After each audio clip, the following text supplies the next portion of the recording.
శ్రద్ధగా విందాం. ప్రకటన గ్రంథము అందులో 20వ అధ్యాయం 15వ వాక్యాన్ని చదువుకుందాం. కూడి వచ్చిన వారందరూ కూడా మీ దగ్గర పరిశుద్ధ గ్రంథం ఉంటే శ్రద్ధగా తీయండి. లేదు అంటే కన్నార్పకుండా నాకల్లే చూడండి.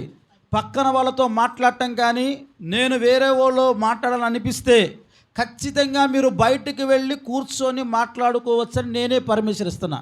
ఆమె చెప్పండి, అందరూ గట్టి చెప్పాలి. మీ అందరూ లోపలికి వచ్చారంటే వాక్యం వినటానికే వచ్చారు కదా, అంతే, ఇక వేరే పని మనకి. హల్లెలూయా. ప్రకటన గ్రంథము 20వ అధ్యాయము 15వ వాక్యం. ఎవని పేరైనను జీవ గ్రంథమందు వ్రాయబడినట్టు కనబడిన ఎడల, జీవ గ్రంథమందు వ్రాయబడినట్టు కనబడని ఎడల వాడు అగ్నిగుండములో పడవేయబడును. దేవునికి స్తోత్రం చెప్దాం. హల్లెలూయా. అందరం ఒకసారి చేతులెత్తి కళ్ళు మూసుకొని ప్రభు సముఖములో ప్రభువా నాతో మాట్లాడండి అయ్యా అని ప్రభుని అడుగుదామా? అడగట్లా మీరెవరు? లాడస్ ఆక్స్ ద లార్డ్. దేవుణ్ణి అడుగుదాం మనం అందరము. అయ్యా మీరు మాతో మాట్లాడండి, మమ్మల్ని దర్శించండి.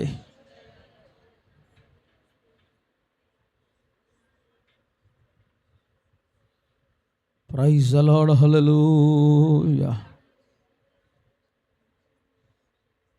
మాట్లాడండి నాయన, దర్శించండి నాయన. ఈ 3వ రాత్రి సభ ప్రభువా నాకు ఆశీర్వాదకరంగా మార్చండి, నా కుటుంబానికి దీవెనకరంగా మార్చండి అయ్యా, నా బిడ్డలకు దీవెనకరంగా మార్చండి అయ్యా, నా భర్తకు దీవెనకరంగా మార్చండి అయ్యా, నా భార్యకు దీవెనకరంగా మార్చండి అయ్యా, మాకు దీవెనకరంగా మార్చండి, మా సంఘానికి దీవెనకరంగా మార్చండి నాయన. హల్లెలూయా. స్తుతి స్తుతి స్తుతి స్తుతి స్తుతి. పరిశుద్ధ దేవానికి స్తోత్రాలు నాయనా. చదవబడిన లేఖన భాగం నుండి మాతో మాట్లాడి సహాయము చేయమని యేసయ్య పేరట ప్రార్థించి పొందుకొని ఉన్నాము తండ్రి. చదవబడిన లేఖన భాగంలో యేసు ప్రభుల వారికి అత్యంత సన్నిహితంగా ఉండే శిష్యుడైనటువంటి యోహాను గారు రాస్తున్న ఈ పుస్తకం. ప్రకటన గ్రంథము అంటేనే అంత్యకాలములో జరిగే సంభవాలు. ప్రకటన గ్రంథము అంటేనే మన క్రైస్తవ భక్తికి ముగింపు అని అర్థం. ప్రకటన గ్రంథము అంటే ఈ యుగాంతములో ఏమేమి జరగబోతూ ఉన్నాయో సంఘటనలన్నీ కూడా ఒక్కసారిగా రాయబడ్డటువంటి పుస్తకం ఇది. ఈ పుస్తకములో క్రైస్తవ విశ్వాసపు ముగింపు ఎలాగ ఉండబోతుందో తెలియజేస్తూ ఉన్నటువంటి చాలా నిష్పక్షపాతంగా మాట్లాడే ఒక శ్రేష్టమైన గ్రంథం. ఇందులో చాలా విషయాలు పొందు చేయబడ్డాయి. అయితే ఈ రాత్రికి ఒక్క మాటనే మనం ధ్యానం చేస్తూ ఉన్నాం.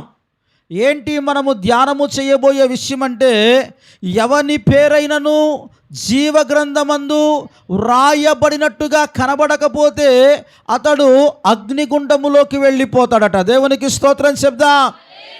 హల్లెలూయా. ఎవని పేరైనా జీవగ్రంథములో వ్రాయబడి ఉంటే మరి వాని పరిస్థితి ఏంటి? రాయబడకపోతే అందరు నోరెత్తి చెప్పాల. రాయబడకపోతే నరకం అనండి. రాస్తే గట్టిగా గట్టిగా నరకం, పరలోకం.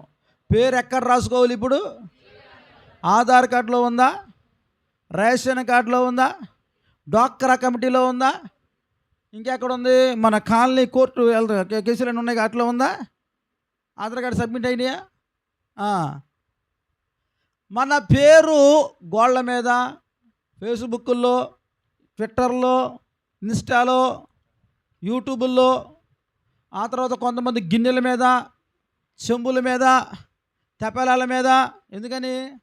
నాది. ఏంటది? అది నీకు ఉండిద్దో ఉండదో తర్వాత సంగతి. కానీ నీ పేరు కనుక జీవగ్రంథంలో రాయబడకపోతే మాత్రం ఖచ్చితంగా నరకానికి వెళ్తామని బైబిల్ మాట్లాడుతుంది. హల్లెలూయా. హల్లెలూయా. హల్లెలూయా.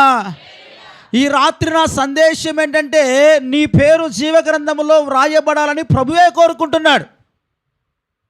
ఎందుకు అంటే నువ్వు పరలోకములో ఉండాలని. అసలు ఆ పరలోకం గురించి వర్ణించాలంటే ఈ గ్రంథంలో అటు ఇటు 2-3 అధ్యాయాలు మనం చదువుకుంటూ వెళ్తుంటే అక్కడ రాసే విషయం ఏంటంటే బంగారపు వీధులతో ఉంటుందట. ఆ పరలోకమంతా కూడా దగదగ మెరుస్తూ ఉంటుందట. పరలోకానికి 12 గుమ్మాలు, 12 పునాదులతో వేయబడి ఉంటుందట. ప్రతి పునాది కూడా ఒక్కొక్కటి ఒక్కొక్క రాయితో వేయబడి ఉంటుంది. ఒకటేమో గోమేధికముతో ఉంటుంది, ఒకటేమో మరకతమణితో ఉంటుంది, ఒకటేమో సూర్యరాగంతో ఉంటుంది, ఒకటేమో పుష్యరాగంతో ఉంటుంది, ఇట్లాగా ఒకటేమో మాణిక్యముతో ఉంటుంది. 12 రాళ్ళు, 12 పునాదులు, 12 గుమ్మాలు దగ దగ మెరసే పరలోక పట్టణంలోకి ప్రభువారు మనందరినీ ఆహ్వానిస్తున్నారు. ఆ పరలోక రాజ్యములో నువ్వు ఉండాలని కోరుకుంటున్నాడు. అక్కడ ఆకలి ఉండదు, దప్పిక ఉండదు. ఆయనే మనందరికీ కూడా ఒక వెలుగు వలె ఉంటాడు. నిత్యము యుగ యుగములు ఆయనతో మనము కలిసి ఉంటాము. అక్కడ మనకేమన్నా పని ఉందంటే ఒకే ఒక్క పని, ఆయన్ని మనమందరం కూడా ఆరాధించటం. దేవునికి స్తోత్రం. అది ఎంతకాలం ఉండిద్ది పాస్టర్ గారు అంటే నిత్యత్వం. ఒక పూటతో, ఒక గడియతో, ఒక 70, 80, 100 సంవత్సరాలతో ఆగిపోయేది కాదు. అది శాశ్వత కాలము నుండి శాశ్వత కాలం వరకు యెహోవా నామము సన్నుతించబడును గాక అన్న వాక్యపు నెరవేర్పు అక్కడ జరిగిద్ది. ఎన్నో సంవత్సరాలుగా భక్తులందరూ మాట్లాడుతున్న మాట పరలోకం అబద్ధము కాదు, అది వాస్తవం.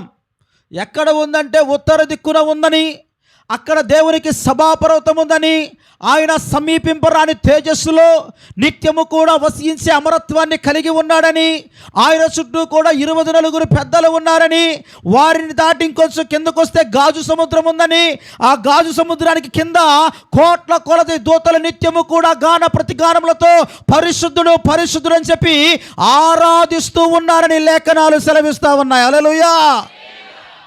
అట్లాంటి స్థలములోకి మనం వెళ్ళటానికి ప్రభువారు ఇన్విటేషన్ ఇచ్చాడు.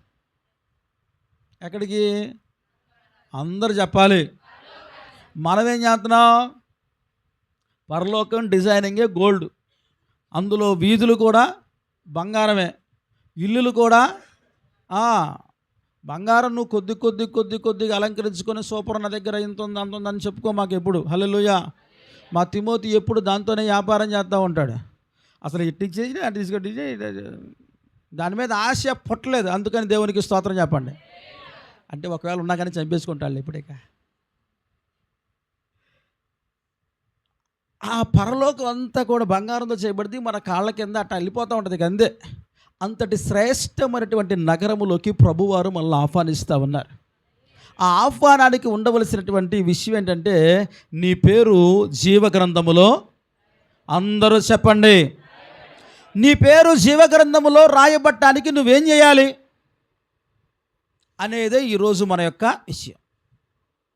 ఒకవేళ నీ పేరు జీవగ్రంథంలో ఉంది అంటే చాలామందికి ఒక మంచి క్లారిటీ ఏంటో తెలుసా? నేను బాప్తిసం పొందాను, ప్రతిసారి కూడా ప్రభువుల్లో తీసుకుంటా ఉన్నాను, నా పేరు ఖచ్చితంగా ఎక్కడుంది?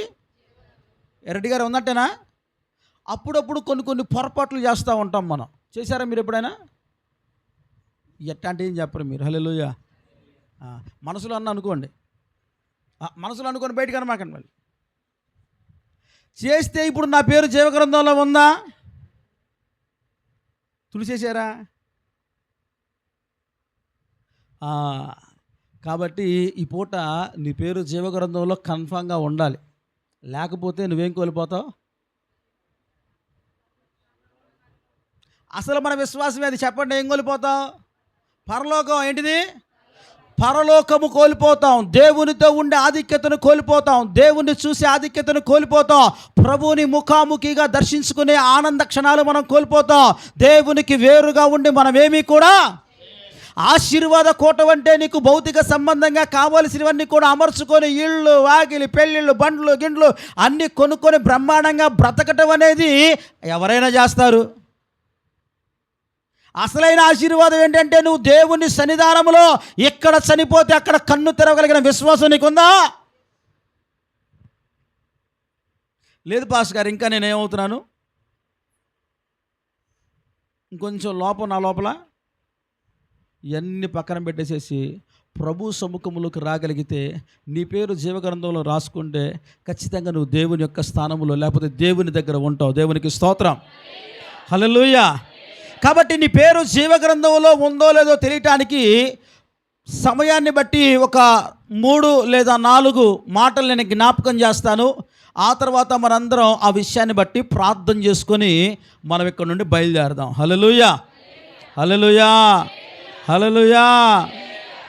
మిమ్మల్ని అందరినీ తీసుకెళ్ళిపోయి ఏదన్నా మంచి హోటల్కి తీసుకెళ్ళిపోయి అందులో తగదగ మెరిసి అన్నీ చేస్తే అబ్బా హోటల్ అంత బాగుంది, భలేగుంది అని చెప్పి వారం 10 రోజులు మాట్లాడుకుంటాం. నేను చెప్పే పరలోకం గురించి వారం 10 రోజులు మాట్లాడుకుంటే అవ్వదు. వారం 10 రోజులు మాట్లాడుకుంటే అది ఎన్ని సంవత్సరాలు చెప్పుకున్నా కానీ చెప్పుకున్నట్టే ఉంటుంది. హల్లెలూయా. అందరూ కూడా నిర్గమాకాండం తీద్దాం ఒకసారి. నిర్గమాకాండము 32వ అధ్యాయం 32వ వచనము 33వ వచనం చదువుకుందాం. అయ్యో అయ్యో నీవు వారి పాపమును ఒకవేళ పరిహరించితివా లేని ఎడల నీవు రాసిన నీ గ్రంథములో నుండి నా పేరు తుడిచివేయమని బ్రతిమిలాను కొనుచున్నానను. అందుకు యెహోవా ఎవడు నా ఎదుట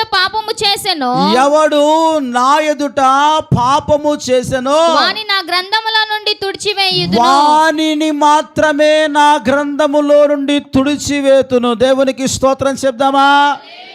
అందరూ ఒకసారి చేతులెత్తి ఒకసారి దేవునికి స్తోత్రం చెప్దాం.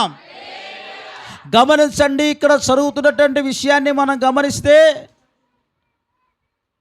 దాదాపుగా 400 సంవత్సరాల బానిసత్వములో ఉన్నటువంటి ఇశ్రాయేలు జనాంగాన్ని దేవుడు ఒక్క రాత్రిలోనే అద్భుతంగా మోషే ద్వారాగా బయటకు తీసుకొని వచ్చి ఎర్ర సముద్రాన్ని దాటించి మారాని మధురంగా మార్చి మధురమైన నీటిని అందించి అమాలేకీలతో భీకరమైన యుద్ధాన్ని జరిగించి వారిపైన విజయాన్ని ఇచ్చి వారికి మన్నాను కురిపించి బండ నుండి నీళ్ళనిచ్చి అద్భుతంగా అరణ్యములో ప్రభు నడిపిస్తూ సీనాయి పర్వతం దగ్గరకు తీసుకొని వచ్చాడు. దేవునికి స్తోత్రం, హల్లెలూయా. అంతవరకు చక్కగానే వారు ప్రయాణం చేసుకుంటూ వచ్చారు. అయితే మోషే గారు కొండపైకి ఎక్కి దేవుడిచ్చే ఆజ్ఞలు తీసుకొని వద్దామని వీళ్ళందరినీ వదిలిపెట్టి పైకి వెళ్ళాడు. వెళ్ళేసరికి వీళ్ళందరూ ఏం చేస్తున్నారంటే అక్కడ రాయబడ్డ మాట, దైవజనుడు లేడు, ప్రార్థించేవారు లేరు, మాట్లాడేవారు లేరు, హెచ్చరించేవారు లేరు, గట్టిగా బుద్ధి చెప్పేవారు లేరు. ఇక ఆ దెబ్బతో తింటము తాగటం లెగిచి ఆడడానికి ప్రయత్నం చేశారట. ఏం చేశారు? తినటం తాగటం డాన్సులు. ఏది డాన్సులే. మొన్నటిదాకా అద్భుతమైన కార్యక్రమాలు జరిగినాయి, అందుకే నువ్వు దాన్ని పెట్టదని చెప్పావు. హల్లెలూయా. అంటే వాళ్ళని మనం విమర్శిస్తున్నామన్న విషయం కాదు ఇక్కడ.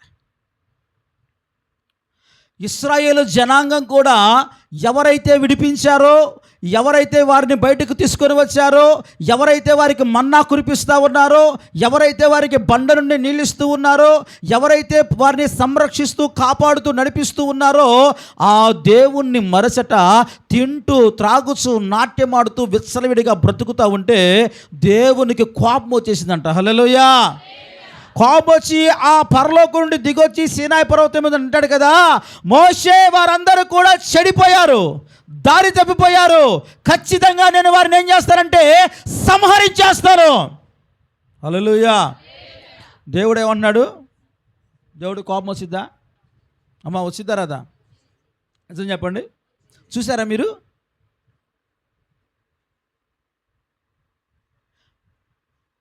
చాలామంది అనుకుంటున్నారు మా ఇంట్లో వాళ్ళకి వచ్చే కోపానికే మాకు ఏదో రకంగా ఉంటుంది, ఇంకా దేవుని కోపం కూడా మేమేడా? దేవునికి కోపం వస్తే జరిగేది ఏంటంటే విపరీతమైన వర్షాలు, విపరీతమైన కరువులు, విపరీతమైన ఎండలు, విపరీతమైనటువంటి ప్రకృతి వైపరీత్యాలు జరుగుతాయి ఫస్ట్. హల్లెలూయా. ఆ తర్వాత ఆకాశం మూయబడిద్ది, భూమి మూయబడిద్ది, మనకు కరువు వచ్చేస్తుంది. జరిగే విషయం. దేవునికి ఇక్కడ కోపం వచ్చి అంటాడు కదా, మోషే ఒక్కసారిగా నువ్వు అడ్డం లెగిస్తే వీళ్ళ మొత్తాన్ని చంపేస్తాను, ఎందుకంటే వీళ్ళని నేను పరిశుద్ధ జనాంగంగా పిలుచుకున్నాను, వారు నన్ను ఆరాధించే ప్రజలుగా పిలుచుకున్నాను, కానీ వారు దారి తప్పిపోయారని చెప్పి మాట్లాడుతుంటే అక్కడ ఉన్న దైవజనుడు అంటాడు కదయ్యా, వారినేమి నువ్వు హల్లెలూయా హల్లెలూయా, నువ్వు తప్పు చేస్తే నీకోసం అడ్డం పడి ప్రార్థన చేసే వాళ్ళు ఎవరన్నా ఉన్నారా మీకోసం?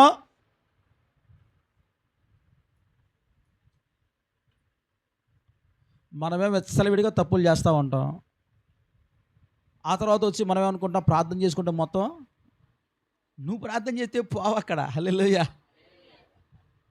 నువ్వు ప్రార్థన చేస్తే పోయే కాడికి ఎట్లా?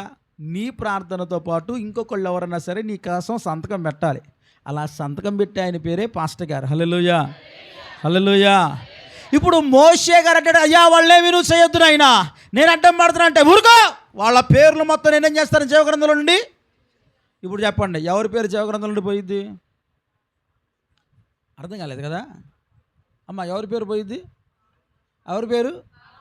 పాపము చేసేవారి పేరు జీవగ్రంథం నుండి తుడిచివేయబడుతుందంటే ఎవరి పేరు రాయబడిద్ది? చెప్పారా ఏమన్నా మీరు? పాపం చేసే వాళ్ళ పేరు తుడిచేశారు, మరి ఎవరి పేరు వస్తుంది? పరిశుద్ధులు అనండి. గట్టిగా గట్టిగా పక్కన వాళ్ళతో చెప్పండి, అనా పరిశుద్ధుల పేర్లే జీవగ్రంథంలో ఉంటాయని చెప్పండి. ఇంకో ప్రశ్న అడుగుతారా వాళ్ళని, నువ్వు పరిశుద్ధురాలివేనా అని అడగండి. ఓరక సరే ఎట్టొద్దులేక నీ పేరు జీవగ్రంథంలో ఉందని అడగండి. ఇప్పుడు ఇది అడిగారు కానీ అది ఎందుకు అడగలేదు?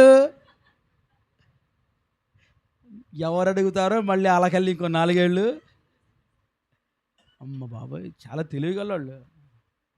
మారుమూల ప్రాంతంలో కాకానికి దూరంగా ఎక్కడో ఉందనుకుంటున్నాం, కానీ ఎక్కడ కూడా చాలామంది హల్లెలూయా హల్లెలూయా ప్రభువా వాళ్ళని ఏం చేయొద్దని ఈయన అన్నాడు. ఆయన అన్నాడు, వాళ్ళు పాపం చేశారు, వాళ్ళ పేరు తీసేస్తారంటే ఊరుకో, ఒకవేళ కావాలంటే నా పేరన్నా, కానీ వాళ్ళ పేర్లు మాత్రం అట్టానే.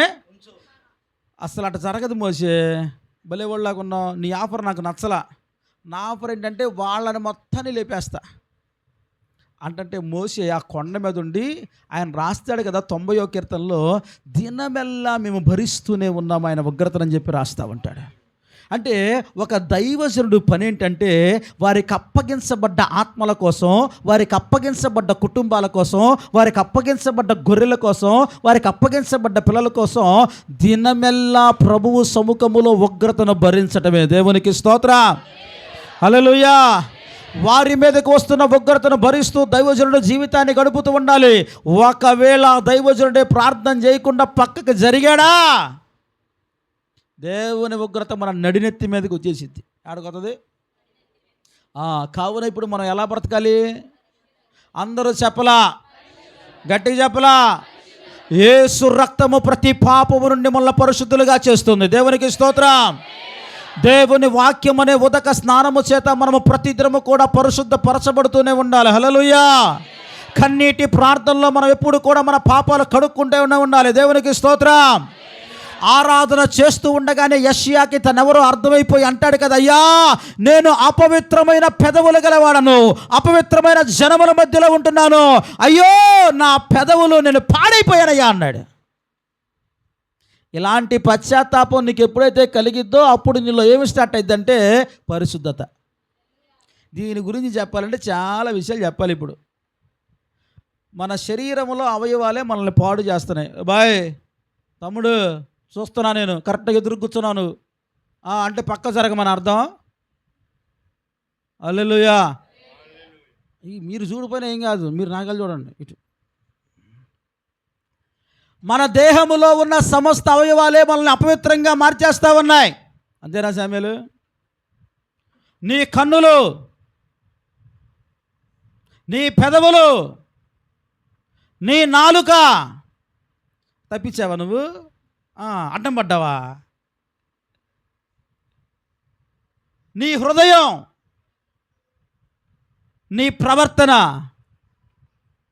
ఇవన్నీ ఏం చేస్తాయి అంటే ప్రతిరోజు నిన్ను పవిత్రంగా ఉండకుండా అపవిత్రంగా మార్చడానికి ప్రయత్నం చేస్తూ ఉంటాయి.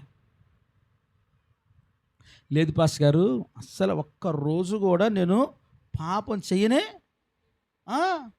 అన్నలు ఎవరన్నా ఉంటే చెప్పండి. మరి వాక్యం ఏంది ఇక్కడ? ఎవరిని పేరైనను జీవగ్రంథమందు, మరి ఎవరి పేర్లు ఉంటాయంటే పరిశుద్ధులుగా బ్రతికిన వారి పేర్లే. పరిశుద్ధంగా బ్రతకడానికి మనం ఇప్పుడు ఏం చేయాలంటే ప్రతిరోజు హల్లెలూయా హల్లెలూయా స్తోత్రాలు చెప్తారండి, ప్రార్థన చేసుకుంటూ ఉండాలి, వాక్యం చదువుకుంటూ ఉండాలి, ఆరాధన చేసుకుంటూ ఉండాలి. ఎవరన్నా దొరికితే వాళ్ళతో పాటు యేసయ్య గురించి మాట్లాడాలి. ఈ 4 కార్యక్రమాలను మించి వేరే కార్యక్రమం పెట్టావా? ఏం జరిగినట్టు? మెల్లగా అయ్యా మెల్లగా ఏమైంది? మాట పెరిగిద్ది అంతేనా? ఆ తర్వాత ఆ మాట కాస్త చిలికి ఏమైంది? ఆ బుడమేరు కన్నా సరే మనం ఎట్టకట్ట కాలవల గట్టి వంతులు వేయచ్చు, కానీ మన నోటి ప్రవాహానికి మాత్రం ఏంది? నిజమా కాదా? ఎవరు చెప్పట్లా? హల్లెలూయా. కావున ఇప్పుడు పరిశుద్ధత మనకి అవసరం. ఈ కోటాలు పెట్టేదానికి గల కార్యక్రమం లేకపోతే ఉద్దేశం ఏంటంటే, మీరు దీవించబడటానికి గల ఉద్దేశం ఏంటంటే, నీలో ఉన్నటువంటి పాపాన్ని, నీలో ఉన్న అవిధేయతను నువ్వు క్లీన్ చేసుకుంటావని. హల్లెలూయా. అబ్బే పాస్టర్ గారు, లేదండి నేను ఎప్పుడు అసలుకి ఎట్లాగండి ఇప్పుడు చేయను అన్నారనుకో, ఉదయం లేచిన దగ్గర నుండి సాయంత్రం దాకా ఒక్క అబద్ధం ఆడకుండా ఉన్నావా అని అడిగాము, ఏం చెప్తారు ఇప్పుడు?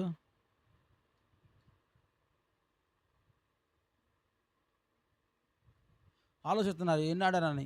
హల్లెలూయా.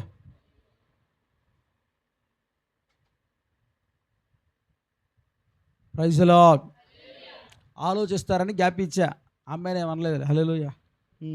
కాబట్టి పరిశుద్ధత ఎవరైతే కలిగి ఉండటానికి ప్రయత్నం చేస్తారో వారి పేర్లు, ఒకవేళ ఇన్ కేసు ఏమన్నా పరిశుద్ధత విషయంలో తప్పిపోయి ఇష్టానుసారంగా ప్రవర్తిస్తానికి కాస్తంత టైం దొరికిందిగా, ఎవరు నన్ను చూడలేదు కదా, నా ఇష్టం, నేనేమైనా మాట్లాడతాను, ఏమైనా చేస్తాను, అసలు నన్ను ఎవరు ఆపేదని నువ్వు అనుకున్నావు, నేను ఎవ్వరు ఆపరు. పాస్టర్ గారు ఏడుస్తూ ఉంటాడు, దేవుడు అంటాడు జీవగ్రంథంలో తుడిపేస్తానంటాడు, అయ్యా అయ్యా అంటాడు, తుడిపేస్తానంటాడు, అయ్యా అయ్యా అంటాడు, వాడిని మార్చంటాడు, చెప్తాడు, అయినా నువ్వు వినకపోతే మాత్రం ఖచ్చితంగా నీ పేరు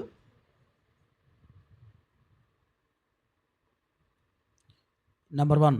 నీ పేరు జీవగ్రంథంలో రాయబడంటే ఎలా బ్రతకాలి? అమ్మా, పెద్దలు, చిన్నలు, యవనస్తులు అందరికీ చెప్పే సంగతి ఏంటంటే, పరిశుద్ధంగా బ్రతకడానికి ప్రయత్నం చేయండి.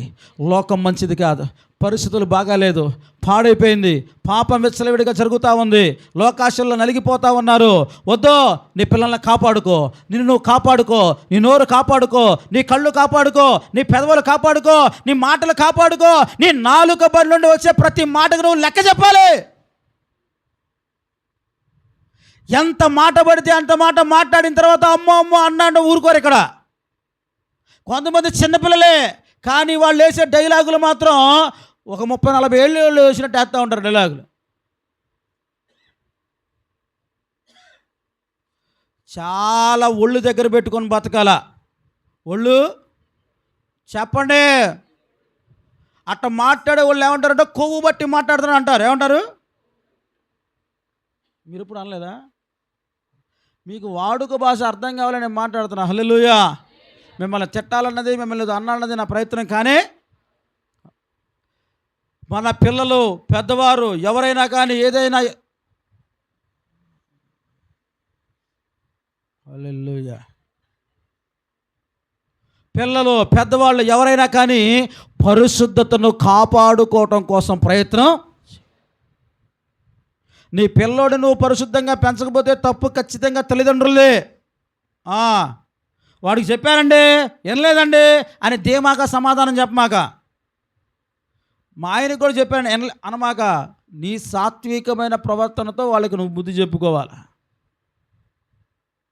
మందిరానికి వస్తూ మందిరంలో బతుకుతా, నువ్వు మందిరంలో ఉంటా, పాటలు పాడతా, ఆరాధన చేస్తా, ప్రార్థన చేస్తా, కానుకలు ఇస్తా, అన్నీ ఇస్తా, పరిశుద్ధంగా బ్రతకకపోతే నీకు బయట ఉన్నాడికి పెద్ద తేడా ఏమి? చాలా జాగ్రత్తగాను సిన్సియర్గాను తీసుకోండి. నేను చెప్పేది మిమ్మల్ని ఏదో అనాలని ఉద్దేశం కాదు, కానీ అయ్యా నువ్వు పరిశుద్ధంగా బ్రతకపోతే నీ పేరు జీవగ్రంథంలో ఉండదు, నరకానికి వెళ్ళిపోయే ప్రమాదం ఉంది. అగ్ని ఆరదు, పురుగు చావదు, యాతన పెట్టే స్థలం అట. అక్కడ చాలా భయంకరంగా ఉంటుంది. అగ్ని బగబగ మండుతానే ఉంటుంది. ఒక్క చుక్క కూడా నీళ్లు పోసేవాడు ఉండడు అక్కడ. అరిచినా కానీ పట్టించుకోవడం ఉండడు అక్కడ. ఇక్కడ కేకేసి దొల్లాడితే ఎవడో కూడా వస్తాడో కూడా అక్కడ ఎవడో రాడు. ఒకవేళ వస్తానన్నా కానీ రానిరు, కాపలా ఉంటారు. అబ్రాం గారు కాపలా ఉన్నాడుగా, కొద్దిగా ఒక్క చుక్క ఏం లేదు వెళ్ళు అన్నారు. ఆ ప్రాంతము నుండి తప్పించబడాలంటే నువ్వు పరిశుద్ధంగా. హల్లెలూయా, హల్లెలూయా. రెండో విషయాన్ని జ్ఞాపకం చేస్తాను. అదే పరిశుద్ధ గ్రంథంలో నుండి కీర్తనల పుస్తకంలోకి వద్దాం.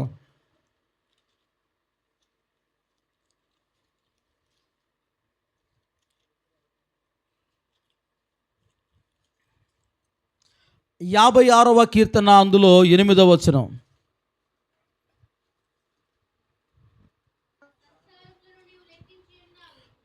నా సంచారములన్నీ లెక్కించావు, నా కన్నీళ్ళు నీ బుడ్డిలో నుంచబడి ఉన్నవి, అవి నీ కవిలలో కనబడును కదా. అందరూ కూడా పేజీ నెంబర్ 480 పేజీ 56వ కీర్తన, అందులో 8వ వచనం. తీశారా? తీసామంటే తీసామని చెప్పండి, లేదంటే లేదని చెప్పండి. చూసారా? అందరూ చదవండి ఒకసారి ఇప్పుడు కలిసి. 1 2 3 స్టార్ట్.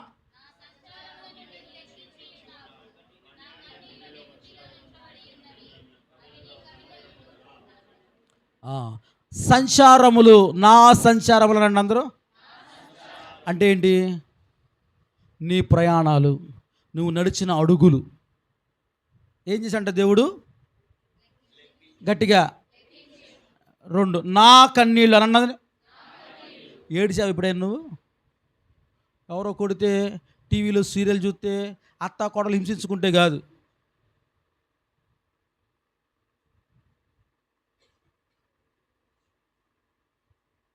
నా కన్నీళ్ళు నీ బుడ్డిలో ఉంచబడి ఉన్నవి, అవి నీ కవిలే. కవిలే అనండి అందరూ గట్టిగా. కవిలే అంటే కొడితే కవిలిపోయిందని కాదు, కింద రాశారు ఏంటంటే పుస్తకం అని. కవిలు అంటే ఏంటిది అమ్మా చెప్పండి? గ్రంథం. ఏంటిది? ఆ గ్రంథంలో ఏ ఉండాలంట? అందరూ చెప్పాలి. నీ కన్నీళ్ళు చెప్పండి. నా కన్నీళ్ళు అనండి. ఎక్కడ ఉండాలి? జీవగ్రంథంలో. ఎక్కడ? గట్టిగా. ఎక్కడ ఉండాలి? ఏముండాలి? ఇప్పుడు నీ పేరు ఉంటేనే కదా నీ కన్నీళ్ళు ఉండేది, అంతేనా? పలానోళ్ళు కన్నీళ్ళు అని చెప్పి అక్కడ పెట్టామనుకోండి, పేరేది అని అడుగుతారు కదా. అప్పుడు ఏం చేస్తాంటే ప్రభు ఆ గ్రంథంలో ముందు నీ పేరు రాసుకొని, ఆ పేరు కింద పలానోళ్ళ కన్నీళ్ళని ఒక బాటిల్లో పెట్టి అవి అక్కడ దాచిపెట్టాడు. దేవునికి స్తోత్రం చెప్దాం.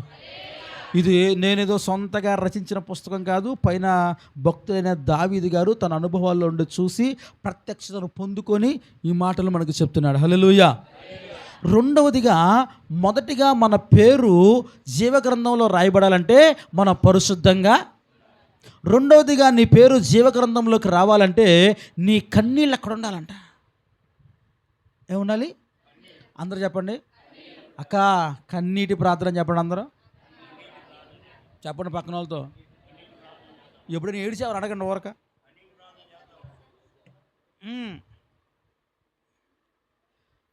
మేము ఎందుకు ఏడవాలండి? మేము ఎందుకు ఏడవాలి? 3 పూట్ల పడుకుంటున్నాగా, అన్నీ ఉన్నాయిగా, ఏడవలసిన అవసరం?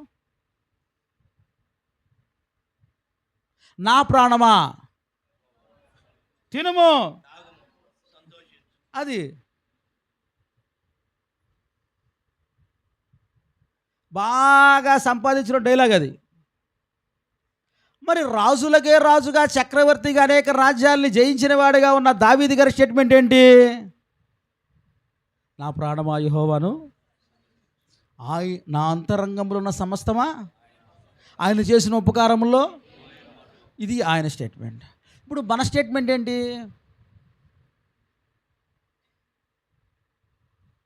ఇక్కడ నువ్వు బాగా బతికావని, ప్రశాంతంగా ఉన్నావని, సంతోషంగా ప్రభువానికి స్తోత్రం అనుకోమని చెప్పట్లా. నీవు పరలోకంలో లేకపోతే జీవగ్రంథంలో నీ పేరు రావాలంటే నీవు కన్నీటి ప్రార్థనా పరుడుగాను, కన్నీటి ప్రార్థనా పరురాలుగానే ఉండాలి. నేను చెప్పే విషయం మీ అందరికీ కాస్త ఇబ్బందిగా ఉన్నప్పటికీ కూడా ఖచ్చితంగా బైబిల్లో ఉన్న విషయం ఏంటంటే టకటక కొన్ని రెఫరెన్స్లు ఉన్నాయి. ఆ రెఫరెన్స్లు నేను చూపించలేను కానీ ఓరల్గా చెప్పేస్తాను. ఆ మాటలను పట్టుకొని ఏం చేయాలంటే మనం జాగ్రత్తగా ఉండాలి. ఇర్మియా గ్రంథములో ప్రభు అంటాడు కదా, ఇదిగో మీ బిడ్డలకు అంగలార్పు విద్యను, నీ కుమార్తెలకు రోదనం చేయటం. చెప్పండి అందరూ, అంగలార్పు అనండి, రోదన అనండి. ఎందుకని? మరణము కిటికీలెక్కుతూ వస్తూ ఉంది, నీ కుటుంబము పాడైపోయే పరిస్థితి ఉంది, నీ బిడ్డలు జారే పరిస్థితి ఉంది.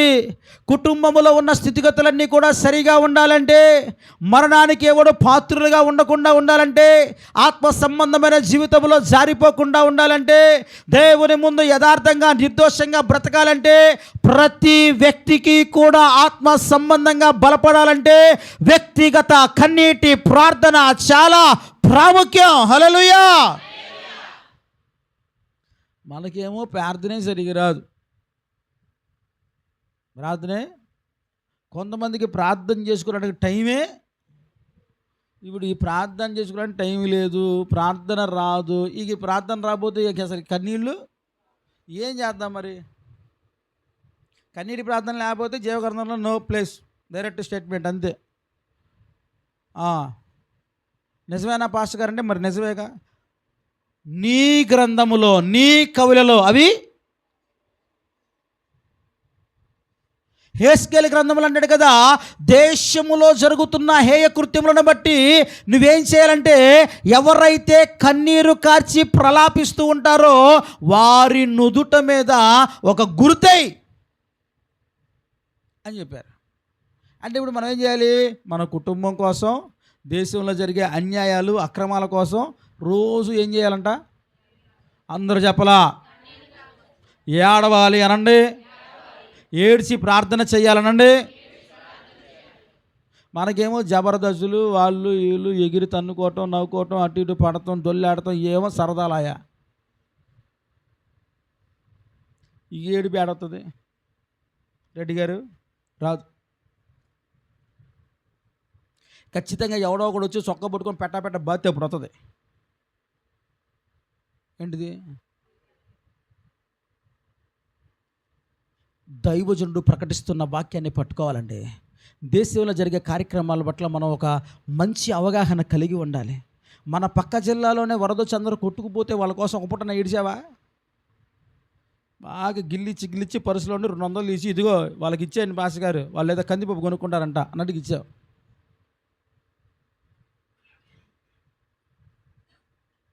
అక్కడ ఎవరో ఒక అమ్మాయిని కలకత్తాలో రేప్ చేసి చంపేసి పెద్ద పెద్ద చండాలం అయిపోతే దాని గురించి ఒక్క బుట్టన కన్నీరు కార్చావా? అక్కడెక్కడో జరిగితే నాకెందుకండి? అంతేనా? అది ఆడో కలకత్తాలో, మేము ఎక్కడున్నాం? ఆంధ్రాలో ఉన్నాం, రోజు బ్రహ్మాండంగా ఉన్నాం, మాకు ప్రశాంతంగా ఉంది, గాలి వస్తుంది, ఎండ వస్తుంది. ఒక మాట చెప్తా, గుర్తుపెట్టుకోండి. జరుగుతున్న కార్యాలను బట్టి నువ్వు కన్నీరు కార్చి ప్రార్థించాలనేది దేవుని యొక్క ఆలోచన. నీ కుటుంబాన్ని బట్టి, నశించిపోతున్న దాన్ని బట్టి, నీ సంఘాన్ని బట్టి ప్రతిదినం కూడా ఏడ్చి ప్రార్థన చేయాలి అంతే. ఇక వేరే పాయింటే లేదు అందులో. నువ్వు ప్రభు సముఖంలో ఉన్నప్పుడు, దేవుని సంఘములో ఉన్నప్పుడు, భక్తిపరుడుగా మారినప్పుడు నీ పేరు జీవగ్రంథంలో రాయాలంటే నీవు కన్నీటి ప్రార్థనాపరుడుగా ఉండాలి. దేవునికి స్తోత్రం. హల్లెలూయా. చెప్పుకుంటూ పోతే చాలా ఉన్నాయి. దేశంలో పరిస్థితులు, రాజకీయ కోణాలు, అసలు విపత్కరమైన విషయాలు, మోసాలు, ఘోరాలు, నేరాలు, వీటన్నిటిని బట్టి ఏం చేయాలి మనం? అమ్మా వాళ్ళ ఇంట్లో అటు జరిగిందంట, వీళ్ళింట్లో అటు జరిగిందంట, అబ్బో అనుకుంటానే ఉన్నాలే. ఈ కాదు, అవన్నీ చూసుకొని కొంతమందికి లోపల భలే ఆనందం కలిగిద్ది. ఎందుకని? పక్కనోడు ఏమవుతున్నాడు? సర్వనాశనం అవుతున్నాడు కదా. అందుకని మనకెట్ట అమ్మాయ నా కళ్ళు ఇప్పుడేమైనా నీ కళ్ళు చల్లబడతాయి కానీ రేపొద్దున నీకేమైతే ఇంకోటి కళ్ళు కూడా. వాడి కళ్ళల్లో నీరు చూసినప్పుడు నీ కళ్ళు కూడా చెమ్మగిలితే నువ్వు నిజమైన క్రైస్తవుడివి. ఇంకొక మాట జ్ఞాపకం చేసి ప్రార్థన చేస్తాను. ఇంకొక మాట జ్ఞాపకం చేస్తాను. పరిశుద్ధ గ్రంథంలో అందరూ కూడా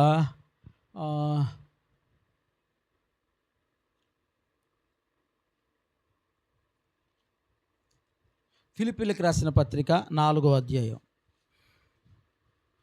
4వ అధ్యాయము 3వ వచనం చదువుకుందాం, లేదా 2-3 చదవండి. ప్రభువునందు ఏక మనసు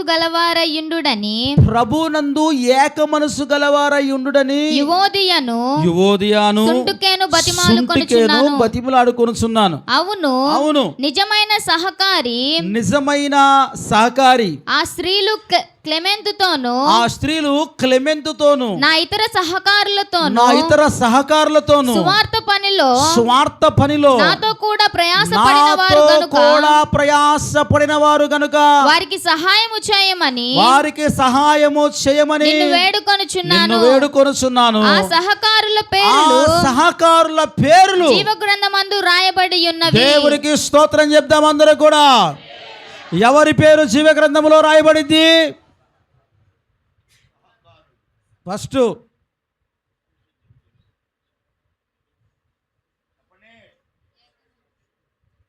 మొదటిగా 2 కష్టమే 3 దైవజనుడికి సహకరించే వారి పేర్లు. అలాంటి అందరూ కూడా చెప్పండి అందరూ. దైవజనుడికి సహకరించడం అంటే ఏంటి?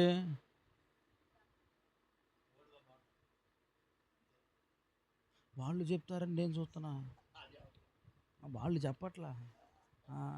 వాళ్ళకి అన్నీ తెలుసు వాళ్ళకి. హల్లెలూయా చెప్పండి గట్టిగా చెప్పండి అమ్మా. ఎవరి పేర్లు జీవగ్రంథంలో ఉంటాయి? పరిశుద్ధంగా బ్రతికే వాళ్ళ పేర్లు, కన్నీరు గాచి ప్రార్థన చేసే వాళ్ళ పేర్లు. 3వదిగా సేవకులకు సేవకి సహకరించే వారి పేర్లు. ఇక్కడ స్టేట్మెంట్ ఏంటంటే పౌలు గారు ఫిలిప్పీ అనే సంఘానికి ఉత్తరం రాస్తూ ఉన్నాడు. ఆ ఉత్తరం రాస్తూ అంటాడు కదా, ఫిలిప్పీ సంఘములో ఒక 2 పేర్లు కోట్ చేశాడు. ఎవరా 2 అంటే యువోదికయ, సుంటుకే అని వీళ్ళిద్దరు ఉన్నారంట. వాళ్ళిద్దరూ క్లెమెంతు అనే పాస్టర్ గారు వచ్చినప్పుడు ఆ ప్రాంతంలో తిరిగినప్పుడు ఎంతో నమ్మకంగా సహకరించారంట. పాస్టర్ గారు రండి, పాస్టర్ గారు కూర్చోండి, అయ్యా ఏం చేయాలి, అయ్యా ఎక్కడికి వెళ్ళాలి, అయ్యా ఏంటి విషయం, ప్రతి విషయంలో కూడా ఆయన ఊరొచ్చి మళ్ళీ తిరిగిపోయేంత వరకు ఆ దైవజనుడికి సహకరిస్తూ ఉన్నారు. వారు చేసిన సహకారం అసలు ఎట్టాంటిదో తెలుసా? వాళ్ళకి ఎంత ఇచ్చినా రుణం తీర్చుకోలేం, ఎంతగా వాళ్ళు పొగిన రుణం తీర్చుకోలేం. ఖచ్చితంగా ఎవరి పేరు ఉన్నా లేకపోయినా వాళ్ళ పేర్లు మాత్రం జీవగ్రంథంలో. హల్లెలూయా. ఒక్క ప్రశ్న అడగనా? మీ సంఘంలో వాళ్ళ పేరు ఒక పేరు చెప్తే మీ పాస్టర్ గారు ఈ స్టేట్మెంట్ ఇస్తాడా? అనా ఫలానా తమ్ముడనా అంటే నిజమే వాళ్ళ పేర్లు అని చెప్తాడా? చెప్పడని మనసులో అనుకోండి. ఇప్పుడు ఇంకో విషయం ఏంటంటే ఆయన చెప్పేటట్టుగా నువ్వేం చేయాలి? అమ్మా చెప్పాలి. అసలు చెప్పట్లా మీరు, ఆపేసేస్తా ప్రసంగం. ఇంకా ఆయనకి సహకరించాలి లేకపోతే ఇచ్చేయాలనేది నా ఉద్దేశమా? ఆయనకు నువ్వు సహకరిస్తే నీ పేరు జీవగ్రంథంలో ఉంటుంది, లేకపోతే లేదు. దానికి నాకు పెద్ద విషయం ఉంది ఇందులో. సేవకు ఏం చేయాలి? అసలు ఈ పాస్టర్ గారే కాదు, ఏ సంఘానికి పోయేవాళ్ళు ఆ సంఘ కాపరికి ఏం చేయాలి? హల్లెలూయా చెప్పండి అందరూ. నువ్వు సంఘానికి వస్తున్నావు పోతున్నావు అంటే ఆడ కూర్చొని వెళ్ళిపోవటం కాదు. సంఘములోను సంఘ సేవకుడికి అన్ని విషయాల్లో అన్ని కార్యక్రమాల్లో నీ సహకారం కావాలి. అందులో డబ్బులు ఉండొచ్చు, అందులో అమ్మా చెప్పాలి గట్టిగా. ఈ మాట అసలు ఎవరు చెప్పరండి. డబ్బులు ఉండొచ్చు అనండి, నేనే ఉండొచ్చు అనండి, నా కష్టం ఉండొచ్చు అనండి, నా మాటలు ఉండొచ్చు అనండి, నా పనులు ఉండొచ్చు అనండి. నువ్వు ఏ రకంగా సహకరిస్తే ఆ రకంగా ఏం చేయాలి? సేవకుడికి సహకారం అనగానే అందరికీ ఏం గుర్తొస్తాయి? అందరి దగ్గర డబ్బులు లేకపోవచ్చు, కానీ నువ్వున్నావుగా, నువ్వేం చేయగలుగుతావు అదేం చేయాలి? సేవకి, సంఘానికి. చాలామంది సహకరించడానికి బదులుగా ఏం చేస్తారు? హల్లెలూయా, హల్లెలూయా, కష్టపెడతారు. ఏం చేస్తారు? సహకరిస్తే సేవకుడు తేలిక అవుతాడు. కష్టపెడితే ఇంకో గుండ్రాన్ని నెత్తి మీద పెట్టుకొని మొయ్యలేక మళ్ళీ అబ్బా ప్రభు అనుకుంటాడే తప్ప ఇది నా మీద పడిందే అని ఎప్పుడు బాధపడ్డా. హల్లెలూయా, హల్లెలూయా. మీకు షార్ట్ కట్ మార్గం చెబుతున్నా ఇప్పుడు. ఏంటో తెలుసా? సేవకుడికి, సేవకుని పనులు, సంఘ పనులు సహకరించండి సార్, నీ పేరు జీవగ్రంథంలోకి వచ్చేసింది.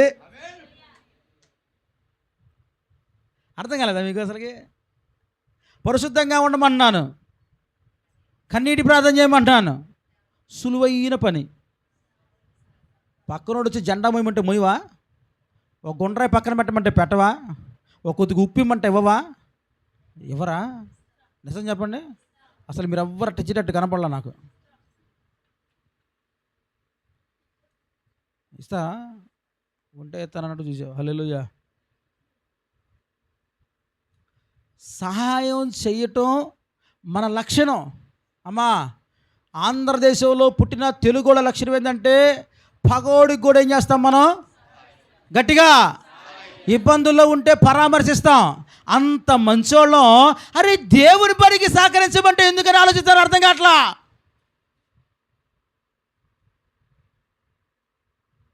అర్థమైందా? పగోడికే నువ్వు సహాయం చేసేవాడు కదా. దేవుని సేవకునికి, దేవుని సేవకు సహకరించే మంచి మనసు వస్తే దేవుని రాజ్యం కట్టబడిద్ది, దేవునికి మహిమ వస్తుంది. వీటన్నిటికీ అపార్ట్గా నీ పేరు జీవగ్రంథంలో రాయబడిద్ది. నా మాటలు అర్థమవుతున్నాయా మీకు? చాలా సులభంగానే చెప్పేసేసా. వందల రెఫరెన్స్లు ఏం చెప్పలా, 3 మాటలు చెప్పాను మీకు. జీవగ్రంథములో ఎవరి పేరును రాయబడినట్టుగా కనపడకపోతే అతడు ఎక్కడ ఉంటాడు? అది మనకి ఇష్టం లేదు. దేవుడు దానికోసం మనం చేసుకోవాలా. మనమందరం కూడా బంగారు వీధుల్లో తిరగాలని, దేవుని రాజ్యంలో ఉండాలని, ఆయన్ని ఆరాధించాలని, ఆయనతో పాటు జయించిన వారిగా ఉండాలని, తెల్లని వస్త్రాలు ధరించాలని, సింహాసనం మీద కూర్చోవాలని, ప్రభుని ఆరాధించాలని, ప్రభు సముఖములో ఉండాలని, దేవుని యొక్క రూపంలోకి మారిపోవాలని, దేవుని రాజ్యంలో నీ కొరకు ఒక దేవుడు ఒక మంచి నివాస స్థలాన్ని కడతా ఉన్నాడు.